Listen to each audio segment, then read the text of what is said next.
Wow. Looking into the camera and speaking is weird. I haven't done this in a while. This is gonna take some getting used to. But I am back, so everybody messaging me, seeing where the heck I've been. The past 3 to 4 years, I've been here doing the same exact thing I always do. Coach, train, bodybuild, nothing's changed. I appreciate everybody reaching out, and here I am, vlog number 1. This is gonna be a series for 1, the WNBF Monster Mash professional competition, November 5th to the 7th, and the big one, November 18th to the 19th. That's gonna be WNBF Worlds, the biggest one. So that's what this vlog series is gonna be about. We're about 5 months away from the first competition and a little over 5 months till Worlds. I'm about 211 pounds right now. Not too many progress pictures are gonna be vlogged yet.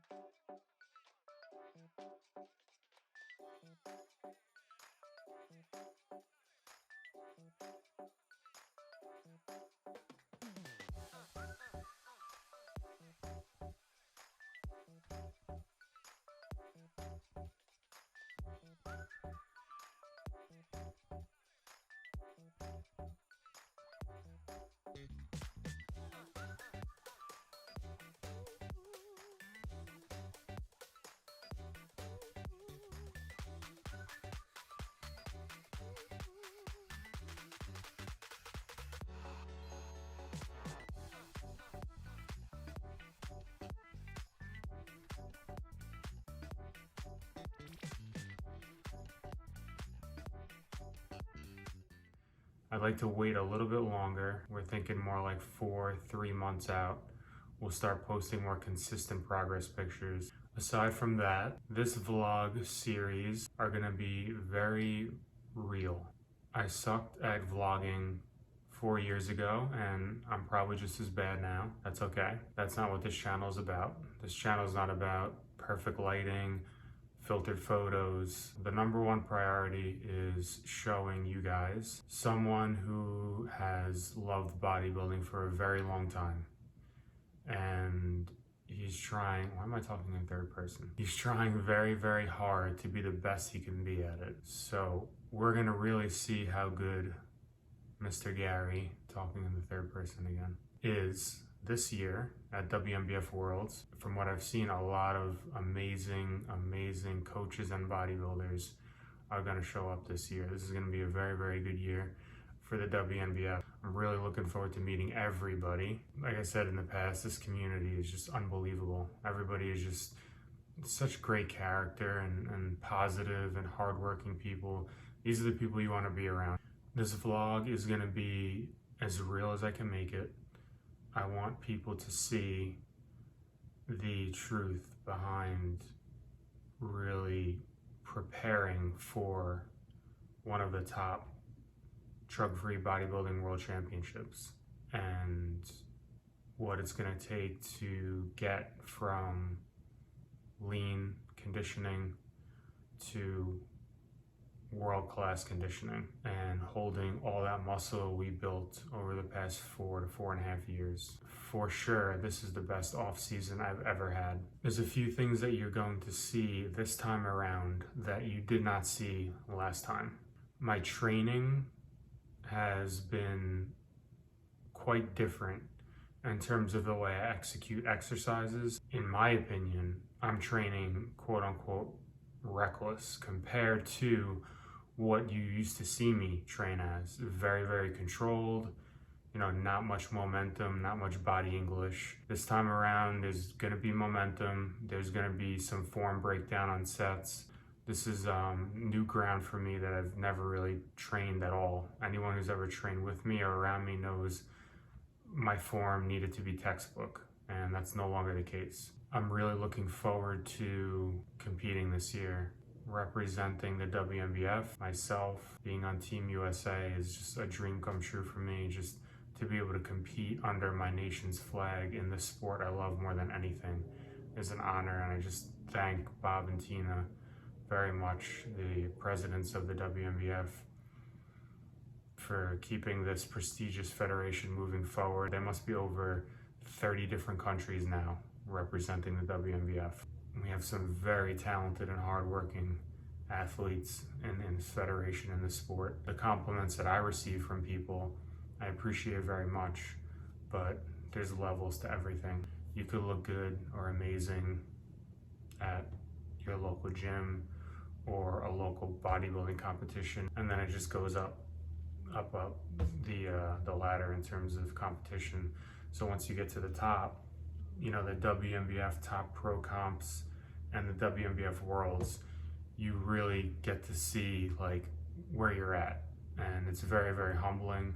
As always, if anyone has any suggestions or recommendations in terms of what you'd like to see from the vlog, please let me know. I've gotten quite a few recommendations already in terms of what people want to see, like more of the X's and O's of my training, exercise selection, sets, reps, RPE, my volume levels, how I'm spacing out my volume throughout the week, what kind of splits I'm using, all these different things that I'd like to share this time around. And yeah, let's start this off with vlog number 1. We're 5 months out. I'm a big Harry Potter fan, I know. I'm kind of a nerd, but I don't like DBZ, so you gotta give me at least that much. If any of you fellow Harry Potter nerds know that Cornelius Fudge had a famous line when he saw Voldemort for the first time. He's back! Okay guys, I'm gonna run through my morning ritual real fast. 1, weigh myself first thing in the morning. 2, 30 ounces of water to hydrate as soon as I get up. And then making all my drinks for the day. So this is my intro workout. I have 20 grams of carbs from Gatorade. I have half my pre-workout and 10 grams of essential aminos. This is during my session since they last so long. And this is the other half of my pre-workout, which is what I have right before I work out as I'm warming up. Here's my post-workout shake immediately after training. It's always whey protein and some kind of candy, whether it's Twizzlers, Sour Patch Kids, or Skittles. It's usually my staples. And then here, breakfast time. So this is my pre-workout meal. If any of you guys have followed me in the past, you will know that I've had this pre-workout shake almost every single day, and I have not gotten sick of it to this day. It's my favorite meal for sure. So that's what's going down here. And I'll have a cup of coffee, usually Starbucks dark, with my pre-workout shake. Yum. Okay, so this is my training log from last week with all my weights, my exercise, my reps, my RPE. You guys could pause it if you want to look at it. You could check my body weight at the top. Next to that is when I had my pre-workout meal. The time next to that is when I stepped in to train, and then the last time at the top is when I'm leaving. So that would be a 4-hour training session.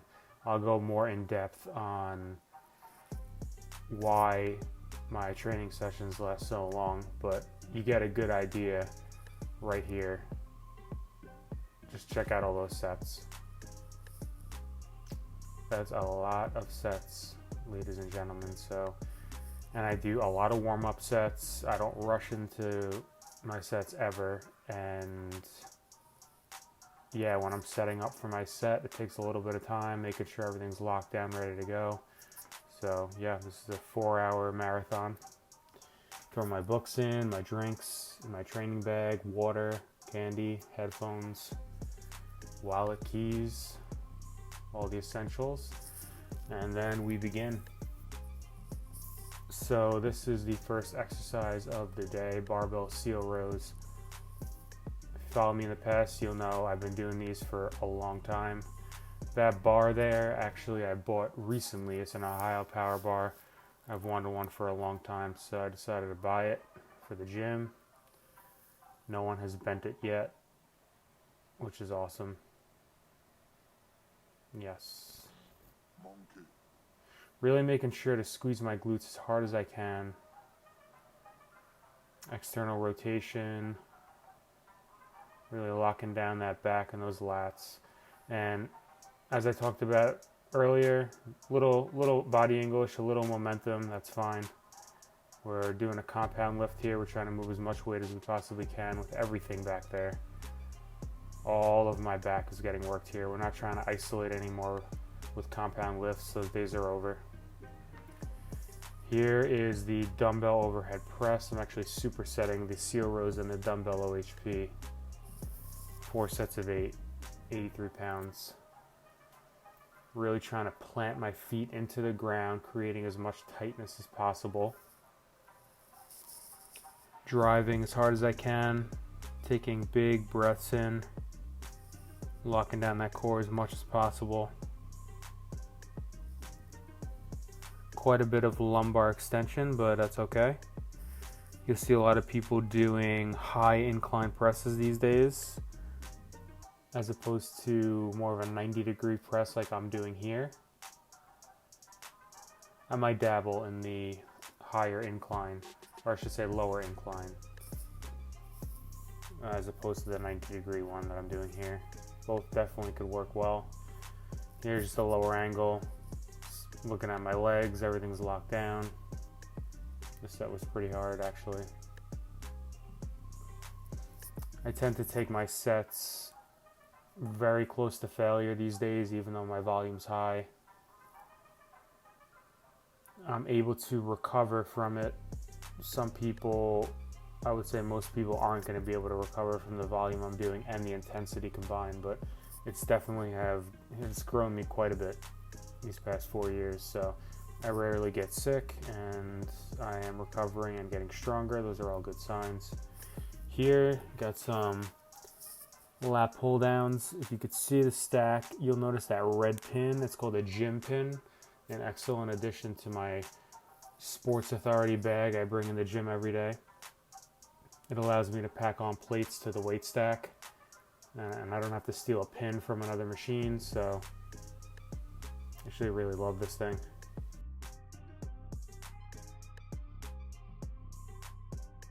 Second set. You'll notice some lean back and explode. Lean back, explode. This seems to be a good tempo for engagement for me, for the lats and the back. Not afraid to move the body as I lean back, and I'm really pulling as hard as I can. I believe this set I had to reset because the stack started to become it started to slow down. Might need just a little bit of oil, but we needed to do a rest pause here to get an additional rep, but I got 2 reps just to overcompensate a little for the pause.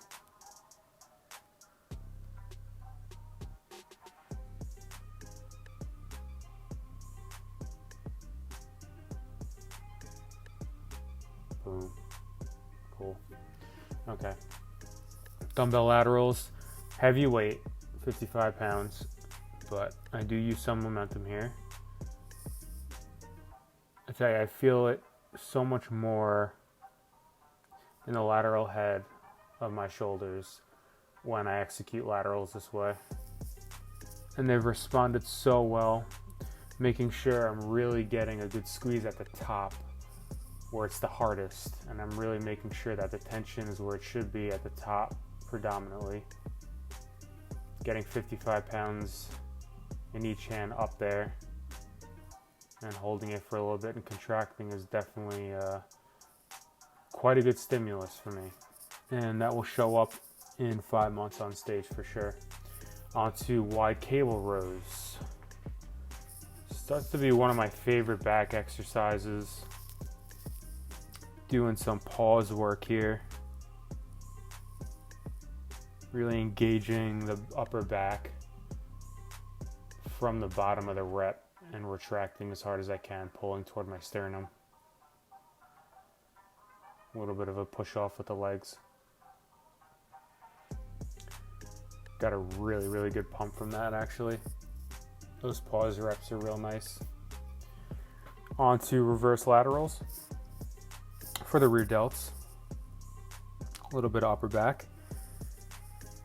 Really taking RDL positioning with the legs. and the torso.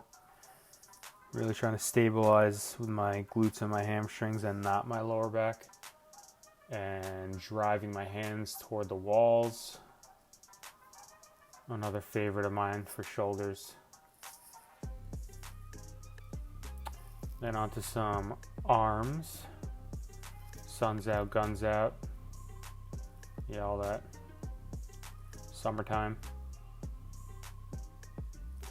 If you notice the yellow and the red plates on the bar, that's from Rogue. Those are mini plates, so I have 1.5s, 1.5 pound plates that I just add to any exercise that I'd like to just load a little more. I use them a lot on dumbbells. If I'm in between a 50 and a 55, I'll throw on the little plates to kind of get in between there. So curls supersetted with skull crushers here. Taking a lot of range of motion. I like to go all the way behind my head and press. Feels better for me. I can go heavier. I feel the stretch obviously way more than if I were to bring the bar to my forehead. I've been doing them like this for a long time.